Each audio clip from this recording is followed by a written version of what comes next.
নমস্কাৰ আপোনালোক সকলোকে মোৰ চেনেলৰ আন এটি ভিডিঅ'লৈ স্বাগতম জনাইছোঁ। আজি মোৰ এই ভিডিঅ'টোত মই হেভেলছ ইণ্ডিয়াৰ বিষয়ে আলোচনা কৰিম। শেহতীয়াকৈ হেভেলছ ইণ্ডিয়াৰ আপোনাৰ Q1 যোনটো কোৱাৰ্টাৰলি ফাৰ্ষ্ট কোৱাৰ্টাৰ ৰিজাল্টটো এনাউন্স কৰা হৈছিল। চ' তাৰ কিছুমান ইম্পৰ্টেণ্ট পইণ্ট মই আপোনালোকক এই ভিডিঅ'টোত প্ৰথম কৈ লৈছোঁ। চাওক, তেওঁলোকে কৈছে যে কোম্পানীয়ে প্ৰথম যোনটো কোৱাৰ্টাৰত তেওঁলোকৰ 19.7% চেলছ বাঢ়িছে।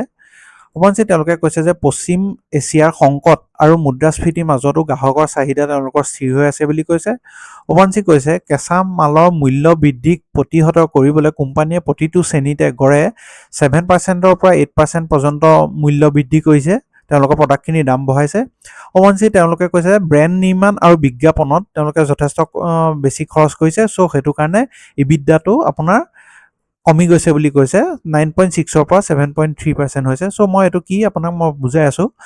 চ' তেওঁলোকৰ বিভিন্ন ছেগমেণ্টছত ক'ত কিমান ৰেভিনিউ ইনক্ৰিজ কৰিছে সেইখিনি কৈছে। কেবুলছত তেওঁলোকৰ 27% বৃদ্ধি হৈছে। উপৰঞ্চি ECDত আপোনাৰ 12% বৃদ্ধি হৈছে। উপৰঞ্চি তেওঁলোকৰ ৰিনিউৱেবলছত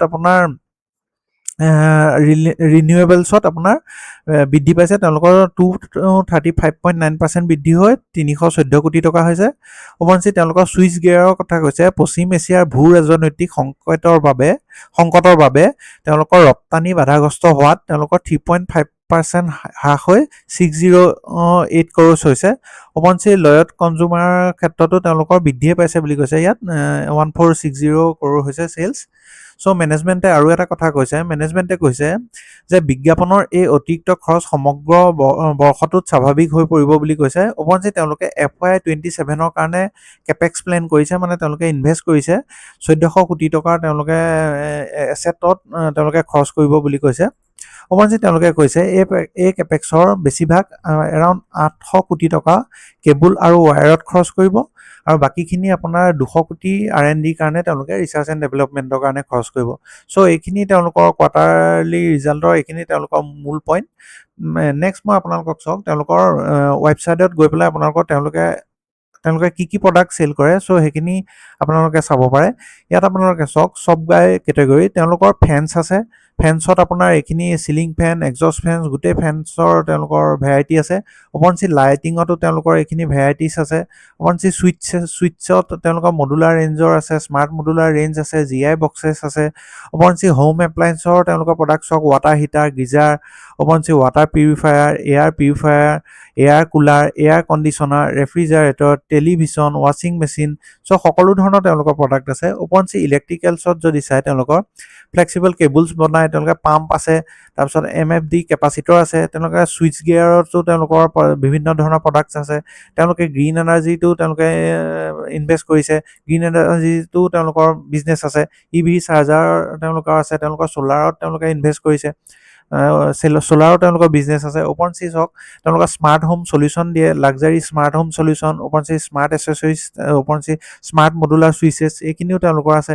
উপৰঞ্চি ইয়াত আপোনালোকে চাওক তেওঁলোকৰ ব্ৰেণ্ড হিচাপেও তেওঁলোকে 4টা ভাগত কেটেগৰাইজ কৰি থৈছে। এটা হেভেল ষ্টুডিঅ' বুলি আছে, লয়ড যোনটো আপোনাৰ AC, উপৰঞ্চি তেওঁলোকে ৰেফ্ৰিজাৰেটৰ সকলোবোৰ বনায়। উপৰঞ্চি হেভেলছ কেপ্টিটো তেওঁলোকৰ ৰিঅ' বুলি ব্ৰেণ্ড আছে, সেইটোও তেওঁলোকৰ আণ্ডাৰতে পৰে।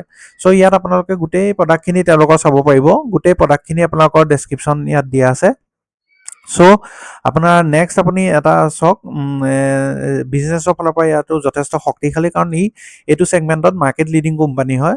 চ' আমি নেক্সট আহক তেওঁলোকৰ ফাইনেন্সিয়েলছখিনি চাওঁ। ফাইনেন্সিয়েলছ যদি চাই, ইয়াত ফাইনেন্সিয়েলছত তেওঁলোকৰ মাৰ্কেট কেপটো 77,000 crore হয়। উপৰঞ্চি তেওঁলোকৰ ডেট টু ইকুইটি ৰেচিঅ'টো 0.03 আছে। উপৰঞ্চি আপোনালোকে চাওক ইয়াত প্লেজটো তেওঁলোকৰ 0% আছে, প্লেজ নাই। ROC ধুনীয়া 24.9% আছে। উপৰঞ্চি আপোনালোকে তেওঁলোকৰ যদি চাই ROE টো বাৰু ইয়াত দৰকাৰ নাই। ইনভেণ্টৰী টাৰ্ণঅভাৰ ৰেচিঅ'টো 3.49 আছে। চ' যথেষ্ট এইখিনি ঠিকে আছে। উপৰঞ্চি কোৱাৰ্টাৰলি আপুনি ৰিজাল্টছত গ'লে তেতিয়া দেখিবলৈ পাব, ইয়াত যোনটো কথা কৈছিলোঁ তেওঁলোকৰ দেখিছেনে, চেলছ জুন কোৱাৰ্টাৰত 54, জুন 2025ত 5455 আছিলে, আৰু আপোনাৰ জুন 26ত আপোনাৰ 6518 হৈছে। চ' তেওঁলোকৰ চেলছ বাঢ়িছে, কিন্তু ধৰক তেওঁলোকৰ অপাৰেটিং প্ৰফিটটো কিন্তু তেওঁলোকৰ কমি গৈছে, 516ৰ পৰা 466 হৈছে। চ' কৈছে যে ইয়াৰ মেইন কাৰণটো হৈছে তেওঁলোকৰ মেটেৰিয়েলছত তেওঁলোকৰ খৰচ কৰিবলগীয়া হৈছে। উপৰঞ্চি তেওঁলোকে এডভাৰটাইজমেণ্টতো তেওঁলোকে খৰচ কৰিছে। চ' তেওঁলোকৰ সেইটো কাৰণে জেনেৰেলি OPM-টো 9%-ৰ পৰা ধৰক 7% ইয়াত শ্ব' কৰিছে আৰু তাৰে ইম্পেক্টটো আপোনাৰ নেট প্ৰফিটত পৰিছে 348-ৰ পৰা 298 ক্ৰ'ৰ্ছ হৈছে।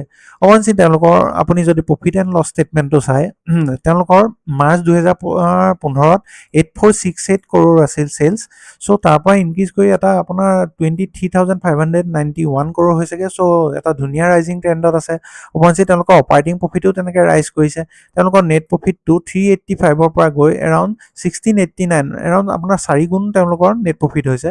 অৱশ্যে বেলেঞ্চ শ্বীটত আপোনালোকে চালে বেলেঞ্চ শ্বীটটো তেওঁলোকৰ ধুনীয়া আছে 1756-ৰ পৰা গৈ 9390 ক্ৰ'ৰলৈকে বাঢ়িছে। অৱশ্যে তেওঁলোকে ফিক্স এছেটত কণ্টিনিউৱাছলি ইনভেষ্টমেণ্ট কৰি আছে আৰু কাৰেণ্টলি আপুনি দেখিবলৈ পাব লাষ্ট 3 বছৰত এইটোত আপোনাৰ 4000 ক্ৰ'ৰ আছিল, তাৰপিছত আপোনাৰ 600 ক্ৰ'ৰ উপঞ্চি তাৰ ওপৰত ইনভেষ্ট হৈছে। তাৰপিছত এতিয়া কাৰেণ্টলি আপোনাৰ এৰাউণ্ড 800-ৰ ওচৰা-ওচৰি বা 700-ৰ ক্ৰ'ৰৰ এডিশ্যনেল তেওঁলোকে ফিক্স এছেটত আকৌ ইনভেষ্ট কৰিছে। উপঞ্চি তেওঁলোকৰ CWIP-টো 443 ক্ৰ'ৰ ইনভেষ্ট হৈ আছে। চ' ইয়াত আগৰ বছৰ আপোনালোকে চাব 118 ক্ৰ'ৰ্ছ আছিলে আৰু এৰাউণ্ড এতিয়া আপোনাৰ 300তকৈ ওপৰত 300 কোটিৰ ওপৰতো তেওঁলোকৰ আৰু কনষ্ট্ৰাকশ্যন চলি আছে। চ' সেইখিনি যেতিয়া কমপ্লিট হ'ব সেইখিনি ফিক্স এছেটলৈ গুচি আহিব। চ' তাৰ ফলত তেওঁলোকৰ আৰু কেপাচিটি ইনক্ৰিজ হ'ব আৰু তেওঁলোকৰ চেলছ বাঢ়িব আৰু তেওঁলোকৰ নেট প্ৰফিট গ্ৰ' কৰিব। চ' এইখিনি ফলত তেওঁলোকৰ কোম্পানী আৰু গ্ৰ'থ হ'ব। চ' উপঞ্চি কেছ ফ্ল'ত যদি চাই কেছ ফ্ল'ও তেওঁলোকৰ ট্ৰেণ্ড ধুনীয়া আছে 963 পৰা গৈ 1572 হৈছে। উপঞ্চি ফ্ৰী কেছ ফ্ল'ও তেওঁলোকৰ ধুনীয়া আছে, কিন্তু ৰিচেণ্টলি কমিছে কাৰণ কেলৈ তেওঁলোকে CWIP আৰু ফিক্স এছেটত তেওঁলোকে ইনভেষ্ট কৰিছে। উপঞ্চি ইনভেষ্টৰ ছেকশ্যনত গ'লে আপোনালোকে দেখা পাব ইনভেষ্টৰ ছেকশ্যনত তেওঁলোকৰ প্ৰমোটাৰ হোল্ডিং অলমষ্ট সমানেই আছে কাৰণ 2% এটা কমিছে, যিটো কোনো চিন্তনীয় বিষয় নহয়। উপঞ্চি FII খালি 26.53 পৰা 15.91 হৈছে। উপঞ্চি DI আপোনাৰ 2.6-ৰ পৰা এৰাউণ্ড 18% হৈছে, যিটো ধুনীয়া আপোনাৰ এটা ইনক্ৰিমেণ্ট হৈছে। উপঞ্চি পাব্লিকৰ ওচৰত শ্বেয়াৰ 9.2 পৰা গৈ 6.47 হৈছে। চ' এইটো যথেষ্ট এটা ভাল সংকেত। চ' বিজনেছৰ ফালৰ পৰাও ঠিক আছে, উপঞ্চি তেওঁলোকৰ ফাইনেন্সিয়েল ফালৰ পৰাও ঠিক আছে। এতিয়া আহক আমি টেকনিকেলখিনি চাওঁ, টেকনিকেলৰ ফালৰ পৰা কিমান ডিছকাউণ্টত শ্বেয়াৰটো আছে। টেকনিকেল ফালৰ পৰা আপোনালোকে যদি শ্বেয়াৰটো চায় এইটো আপোনাৰ এৰাউণ্ড ছেপ্টেম্বৰ 2024-ৰ 23 তাৰিখে আপোনাৰ ইয়াৰ শ্বেয়াৰটো হাই প্ৰাইচ আছিল 2106 আছিল। চ' তাৰ পৰা এৰাউণ্ড ষ্টকটো এৰাউণ্ড আপোনালোকৰ ইয়াত যদি চাই 46.69% ফল হৈছিল। চ' আমি যদি এতিয়া কাৰেণ্ট চিটুৱেশ্যনতো আমি ধৰক বাই কৰোঁ, ইমানৰ পৰা যদি আপুনি ধৰক বাই কৰে তেতিয়াহ'লে এৰাউণ্ড আপোনাৰ ইয়াত 71% 72% দেখাইছে। চ' আপুনি এৰাউণ্ড 70% ইয়াত আপচাইড পটেঞ্চিয়েল আছে। চ' এই ষ্টকটোক লৈ পেলাই মই বুলিছ হয় আৰু মই এই ষ্টকটো মোৰ এনালাইচিছ পইণ্ট অফ ভিউৰ পৰা কৈছোঁ। ইয়াত মই আপোনালোকক কোনো ৰিকমেণ্ড কৰা নাই যে আপোনালোকে বাই কৰক বা এই ষ্টকটোৰ পজিশ্যনেল লওক। যিহেতু আপোনালোকে ইনভেষ্টমেণ্ট কৰাৰ আগত ডিচিশ্যন আপোনালোকে নিজে এনালাইচিছ কৰি পেলাই নিজে ষ্টক চিলেকশ্যন কৰি নিজৰ অপিনিয়ন মতে আপুনি ষ্টকটোত ইনভেষ্ট কৰিব। কাৰণ লোকৰ ইনভেষ্টমেণ্টত আপুনি কৰিবলৈ গ'লে ষ্টকটো যদি কোনোবা কাৰণত যদি হঠাতে কাৰেণ্ট প্ৰাইচতকৈ যদি কমলৈ যায় আপুনি তেতিয়া তাক হোল্ড কৰিব নোৱাৰিব। চ' আপোনালোকে ষ্টকত ইনভেষ্ট কৰাৰ আগত সদায় নিজৰ ডিচিশ্যন মতে আপোনালোকে ভালকৈ এনালাইচিছ কৰি পেলাইহে ইনভেষ্ট কৰিব লাগে। চ' আপোনালোকে মোৰ ভিডিঅ'টো কেনেকুৱা পালে জনাব আৰু যদি ভাল পালে তেনেহ'লে লাইক শ্বেয়াৰ এণ্ড ছাবস্ক্ৰাইব কৰিব। ধন্যবাদ।